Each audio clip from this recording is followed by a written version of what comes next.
Don, we get paid to talk. We do, don't we? So much Good fun. point, Jen. It is. It is. I like this.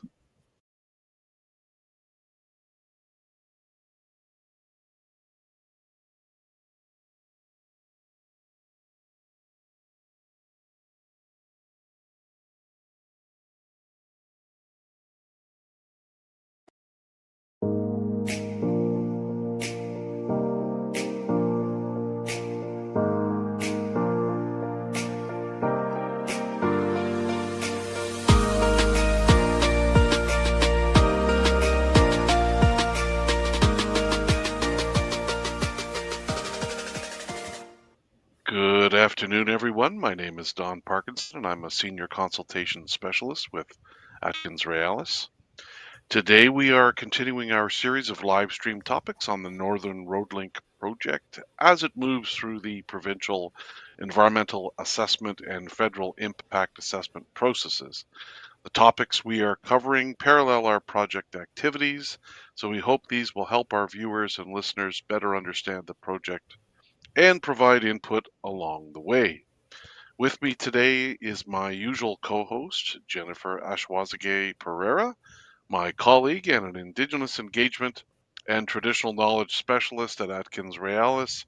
Jennifer is a member of Henvey Inlet First Nation, located on the French River south of Sudbury, and works with me on our projects across Canada. Welcome, Jen. Have you been on the live stream lately? I don't believe you have. I was here last week, and Oh, prior yeah, to you did it that, it last had week. been a month. We were saying I was MIA. Yes. Yeah, that's right. Yeah, yeah. That's exactly it. Yeah, I remember from the radio show last week, but I couldn't remember from the live stream. But anyway, good to have you back here, and we have a interesting topic today: We do. climate adaptation and resilience study plans. This is one of the areas that we're going to be studying as part of the environmental, that we are studying as part of the environmental and impact assessments. So without further ado, why don't we get started here, Jen, and do a little Okay. run through of what we're going to chit chat about. Hmm. We're going to do our usual project background. We're going to talk about future climate characterization, climate impact assessment, risk treatment and adaptation measures, cumulative effects assessment, and then follow up or round things off, I should say, with follow up and monitoring programs and commitments. So, um, lots to talk about. Great topic, important topic, very relevant topic, given climate change and its impacts that we are seeing each and every day now. And so, why don't we get started with a little bit of background on the project? Um, the Northern Road Link is a proposed all-season road in Northern Ontario that would sit on Treaty 9 land. It would connect the Ring of Fire mineral deposits to the provincial highway network through a connection with the Martin Falls Community Access Road, also known as MFCAR. And it would also provide, with the construction of the Webequie Supply Road, an opportunity for Webequie First Nation to connect to the provincial highway network as well. This project, as you probably gathered, is subject to the Environmental Assessment Act and the Impact Assessment Act. Um, the two project proponents for the Northern Road Link project are two remote First Nations, both about 500 kilometers um, north of Thunder Bay in slightly different directions. And those two communities are Martin Falls First Nation and Webequie First Nation. So, as I mentioned, these communities are remote, so they access by road is occurs only in the winter for a very limited time, typically 4 to 6 weeks, and that time is shrinking each and every year, it seems, due to climate Hmm. change. And there have been numerous historical studies looking at transportation corridors to the Ring of Fire.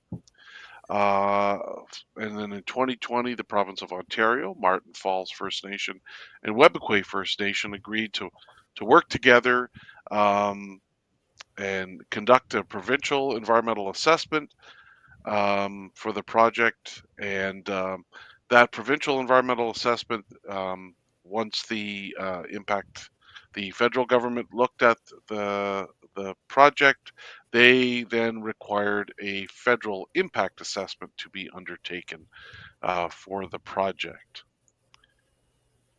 In terms of the interaction of this project with the other two all-season road projects that are also undergoing environmental assessments or impact assessments, the Northern Road Link project sits in the middle of the three.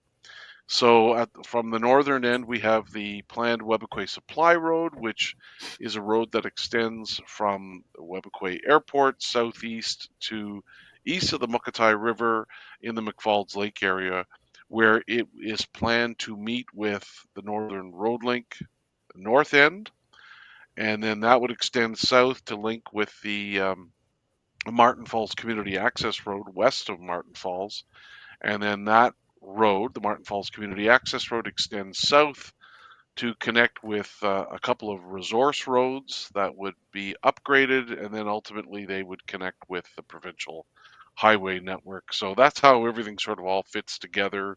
Um, and the idea for the road is to enable economic activity by uh, uh, helping the transport of goods, efficient transport of goods, services, and resources. So, in terms of project components, it's more than just a two-lane road. Um, so this would be a multi-use road all season, of course. Right now, we don't have a definite length for the road. It would range anywhere between 117 and 164 kilometers in length, and the reason for that is we have alternatives for different road segments. And so we're in the process now of finalizing, finishing the analysis and evaluation of comparison between the alternatives. And once those are identified, a final route will, or corridor, preferred corridor will be identified. And when we talk about corridor, we're talking about a 2 kilometer wide swath of Hmm. land and water. And the idea of that is to serve as a planning corridor. Um, and so the actual road would sit somewhere in that 2 kilometer wide corridor. But the 2 kilometers in width gives us room to make any route adjustments in the event that we encounter things that might pose a bit of a problem, cause some unwanted impacts. So that's why we have a like a kilometer, we have a corridor as opposed to an actual route at this point. So we have There is lots of wiggle one, room. we have lots of wiggle room. That's a good way to describe it. There would be numerous water crossings, as you can imagine, given the area. But the biggest crossing is that of the Attawapiskat River, which is over 200 meters. There is a lot of other infrastructure. We use the word ancillary. That just basically means additional infrastructure or accessory infrastructure. Um, some of which would be temporary, some of which would be permanent. This includes storage and laydown areas, which would be temporary during construction phase. Maintenance and facilities and yards would be permanent because they would be used for the operations and maintenance of the road. Access roads, some would be permanent, some would be temporary, depending on the facilities that they lead to and whether those are permanent or temporary. Aggregate sites, some are temporary, some are permanent. Aggregate sites are, of course, where the construction material comes from and the material to maintain the road. So the gravel and the smaller rock that's used to protect culverts, for example. And then construction camps are another infrastructure component that would be part of this project. These camps would be located at various intervals along the road, and the idea is the workers would stay there while they're working in the vicinity. And typically, those construction camps are associated with storage and lay down yards as well. Okay, so we talked a little bit about alternative corridors. And that's why we don't have like an exact length for the preferred corridor, because we've got decisions to make, right, Jen? Right. And I have a So, question for when we get a little down the list. okay, sure, yeah. So as you can see, probably on the map on the screen, we have, if you look above B1, we have C1, C2, C3. So those are three different alternatives for road segments in that area, and the idea is to select one of them, and then work our way up. And then once we're done making all those decisions, we have a preferred corridor. So that's sort of how things work. And Jen, you had a question. Was your question? Do you want to I ask your do question now? because, oh, sure. We do say that the road is going to be 117 to 164 kilometers in length. So a lot of these alternate corridor pieces look very similar for in length, right? They're almost parallel to each other when we're looking at Mm-hmm. F1, F2, for instance. But then we look Yep. at the segment of A1 versus A2, and those are significant difference in length because that all depends on the chosen corridor for MF car. So I'm just Yep. wondering about how long that segment A1 is. That's a good question. I do not have that information offhand. I don't know. That's a Let's very dig it good question, out. though, because Yeah. yeah, we should dig it out. Yeah, we will dig that out. Yeah, I think that'd be interesting actually to dig out. Let's dig that out. We can share that in our next Hmm. live stream. We can do that. I'm sure that info is all very much available. So, but yeah, so we go. Each one of these alternatives gets evaluated in depth, right? So there's a lot of Hmm. detailed work that's done. There's field work done on along both routes. And then there's a lot of complicated, we actually use software that looks at different layers of information and allows you to weigh or make more important some factors than others Hmm. in when you're evaluating and trying to choose between and compare um, different alternatives. So it's a pretty the process is really thorough, and it takes into consideration a lot of different factors. So that's the one thing Everything. about this. It's not a simple straightforward exercise. There's a lot of stuff that's taken into consideration, which is a good thing, right? That's what you want. You want to make sure, and you want it to be transparent so that people can see what was done and how those decisions were made. So that's what the process that we use. That's why we do it, because it's something that we can make available to people. It's a fairly transparent process. So let's get into the topic of the day, which is climate adaptation and resiliency, the study plan. So let's start with the future climate characterization. So we need to understand what the baseline climate conditions are, the way things are now. Just like we establish baselines for other valued components, we will and are doing that for this study plan. So we're looking at, okay, the way things are. We also look at what something. So we look at baseline climate conditions through a desktop analysis. We look at regional weather stations from Environment and Climate Change Canada. We also look at stuff like Canadian gridded temperature and precipitation anomalies data from NRCan, from Natural Resources Canada, and Environment and Climate Change Canada. And so what we're trying to do is paint a picture of what has been normal, whatever normal is now, and then Hmm. when things that are not normal happen, what are those things that are not normal that happen? What are they like? Like how big a change in temperature, how big a change in precipitation has occurred? Again, trying to understand how things have been changing in over time, and that helps us predict the future when it comes to this as well too. So it helps us understand historical and present climate trends for the general area, like including the project footprint. And it provides these on a very like regional basis as well too. So the kinds of information that we get are annual and seasonal average and extreme, like minimum and maximum temperatures, annual and seasonal precipitation, and extreme precipitation events like big rainfalls, right, or big snowfalls, wind conditions, right? Like, what are some of the extreme wind days? How do they compare with the past? Are they increasing the number of these extreme wind days, and how windy these events are? Has that been changing over time? We're trying to look at all these patterns and get an idea of what the future might be like.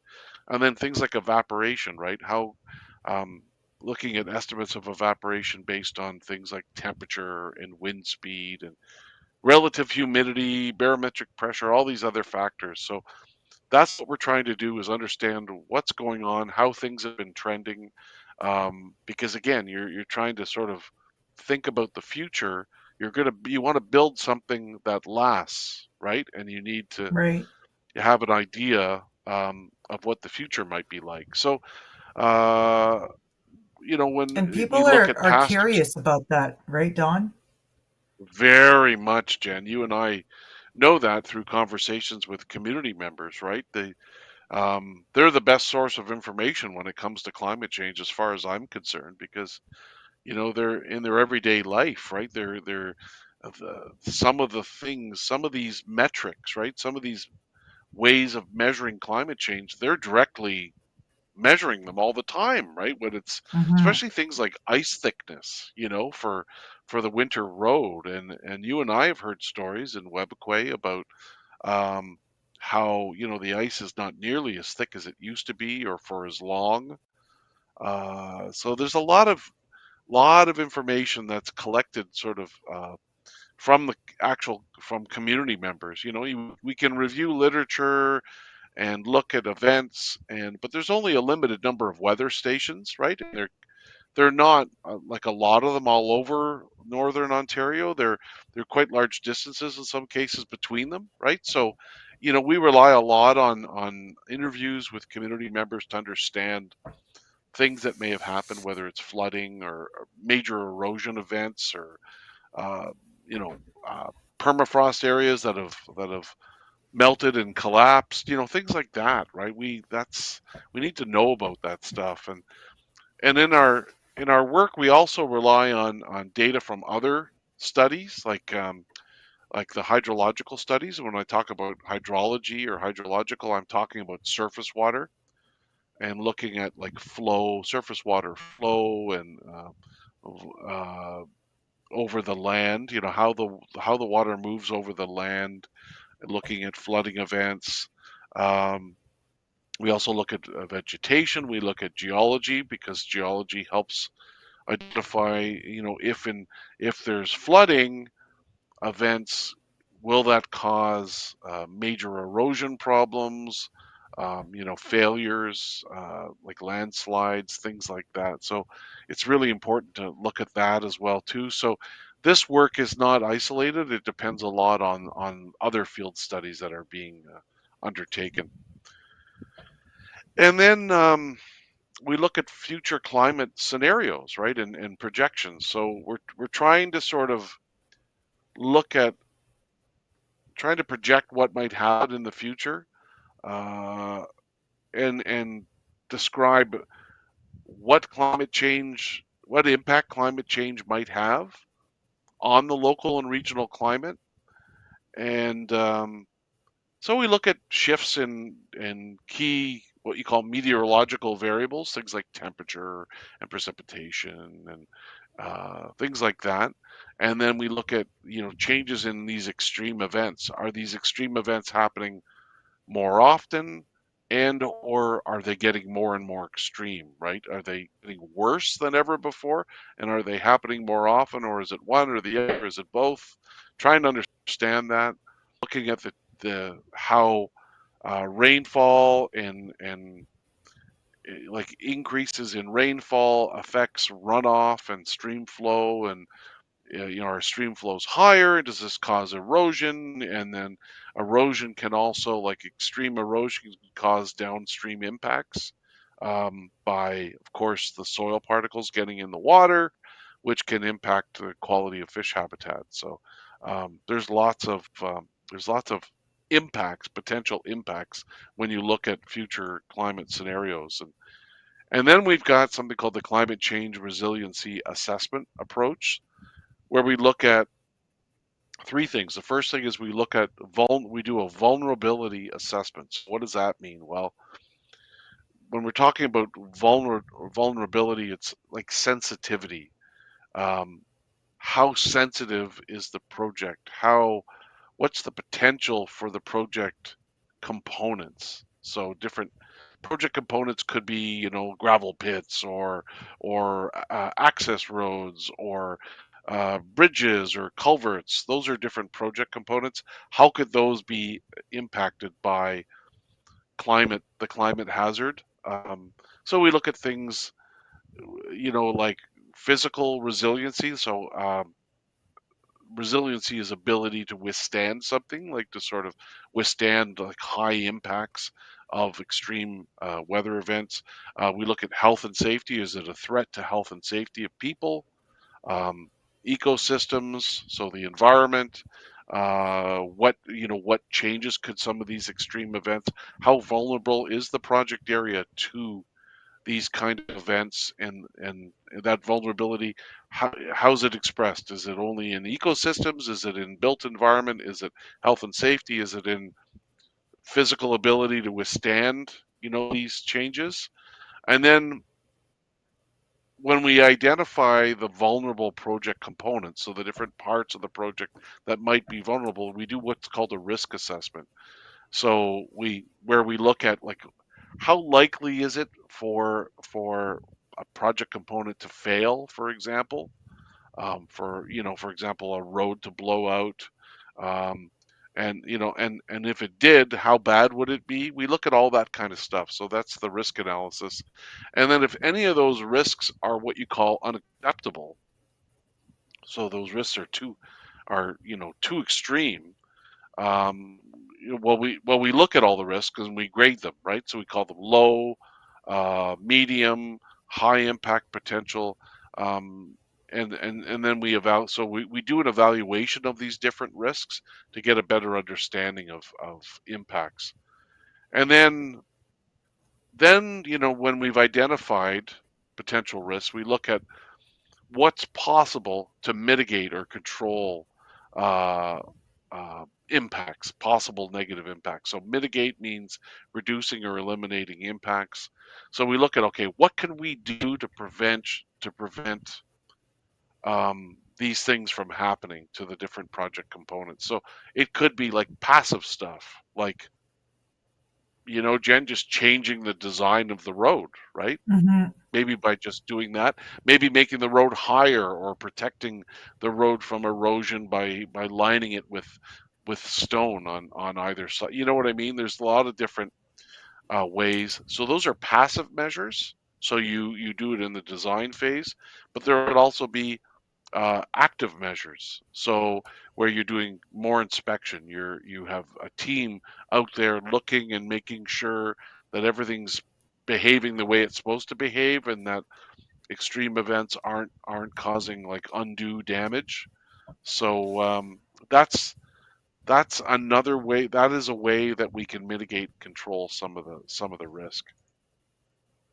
And Then we have. I'm sure as we get Go some ahead, of Jen. these findings done, people will be pretty happy to know some of these things because Well, you were there at the three road projects forum and elders gathering July 11 to 13 in Thunder Bay.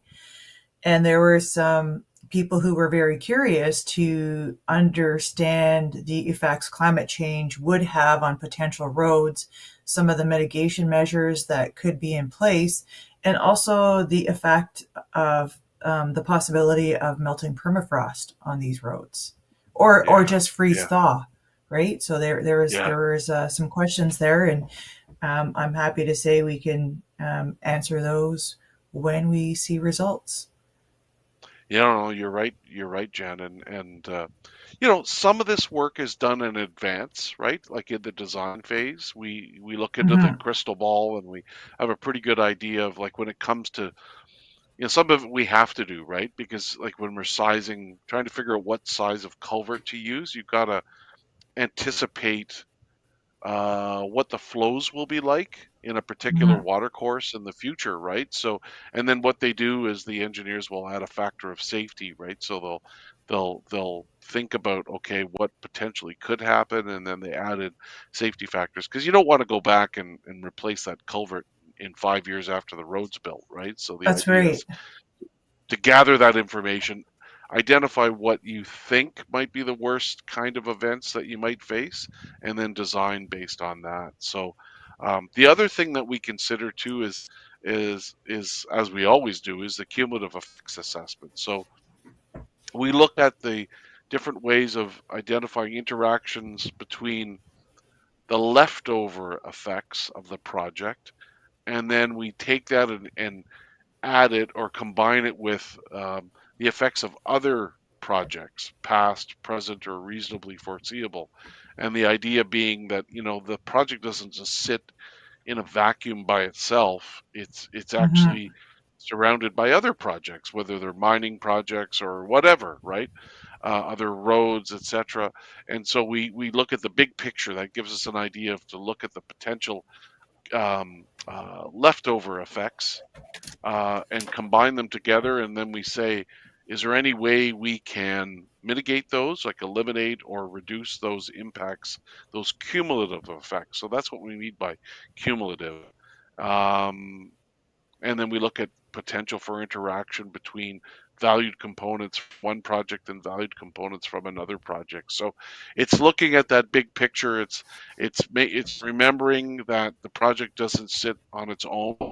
It has to be evaluated. It has to be looked at in the context along with everything, all other projects from the past, Hmm. present, and future as well too. So, and then finally, and this is probably the most important one to remember, is that there's follow-up and monitoring programs as well as commitments made during the environmental assessment or impact assessment process. So the follow-up and monitoring programs are proposed to check and make sure that the effects assessment, what we predicted in the effects assessment was accurate, and how effective, and it also checks on how effective the mitigation measures were, right? The measures that we proposed and are undertaking to limit or eliminate impacts. And then if that's determined, the follow-up programs dependent on the results of the assessment, and then speaking with Indigenous community members, federal and provincial regulators, and just other interested people and organizations as well. And also, I should note that the environmental assessment report and the impact statement will also contain a big comprehensive list of commitments that are made by the proponents during the course of the EA, and how they'll be addressed. So the thing to remember is that even if the project environmental assessment or impact assessment is approved, that doesn't mean everything just sort of happens Goes. from there. There's enforcement, there's monitoring that goes on after that for whatever period of time, depending on whatever we're talking about. So anyway, lots of follow up after the an environmental assessment or impact assessment is finished or approved. So Jen, we have run out of time, and that wraps up today's discussion of the climate Adaptation and Resilience Study Plan. We hope this was helpful and encourages you to join us next week when we discuss the Wildlife and Wildlife Habitat Study Plan. Don't forget to keep Nice. in touch with our project team members via the contact information available on our website, northernroadlink.ca. Miigwech, and make sure to look out for project updates on social media and our website. All right. Chimigwech.